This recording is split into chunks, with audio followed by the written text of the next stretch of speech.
হি guys আসসালামু আলাইকুম, সবাই কেমন আছেন? আশা করি আপনারা সবাই ভালো আছেন। আপনাদের সাথে আছি আমি সাদি, চলে এলাম আর একটা নতুন ভিডিও করতে। আজকের ভিডিওতে আমি দেখাবো যে কিভাবে আপনি এইচএসসি রেজাল্ট মোবাইল অথবা কম্পিউটারের সাহায্যে বের করতে পারবেন। আমি কম্পিউটারের সাহায্যে দেখাচ্ছি, কিন্তু আপনি মোবাইল দিয়েও সেমভাবে ট্রাই করতে পারেন।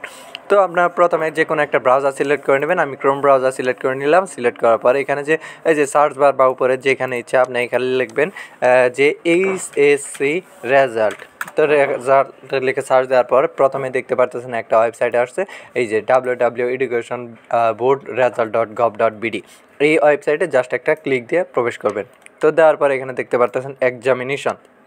এখন এইচএসসি অটোমেটিক বসে গেছে, কারণ আজকে এইচএসসি রেজাল্ট আর তারপরে ইয়ার আপনি যে সাল, অর্থাৎ এটা কিন্তু 2022 হবে, যদিও 23 সাল, কিন্তু আপনি কিন্তু 22 সালের পরীক্ষার্থী। তারপরে এখানে আপনার বোর্ড সিলেক্ট করে দেবেন। এখানে যে বোর্ডের আপনি সেই বোর্ড সিলেক্ট করে দেবেন। আর যারা টেকনিক্যাল সাইড তারা এই যে টেকনিক্যাল, আর যারা মাদ্রাসা তারা মাদ্রাসা সিলেক্ট করে, হ্যাঁ ধরেন এইখানে আমি ঢাকা বোর্ড দিয়ে দিলাম বা ময়মনসিংহ বোর্ড, যে বোর্ডে দেওয়ার। তারপরে এখানে আপনার রোল, তারপরে এখানে রেজিস্ট্রেশন নাম্বার অ্যাডমিট কার্ডটা দেখবেন, সেখানে পেয়ে যাবেন। আর এখানে দেখতে পাচ্ছেন 1+5, এখানে কিন্তু সবসময় 1+5 থাকবে এমন নয়, এখানে যে সংখ্যা থাকবে এটা যোগ বা বিয়োগ যেটাই থাকুক, এখানে আপনার অ্যান্সারটা দিয়ে দিতে হবে। দিয়ে দেওয়ার পর এখানে সাবমিট অপশনে ক্লিক দিলে আপনার কাঙ্ক্ষিত রেজাল্টটি পেয়ে যাবেন, কারণ এখন বর্তমান রেজাল্ট পাবলিশড হয়েছে।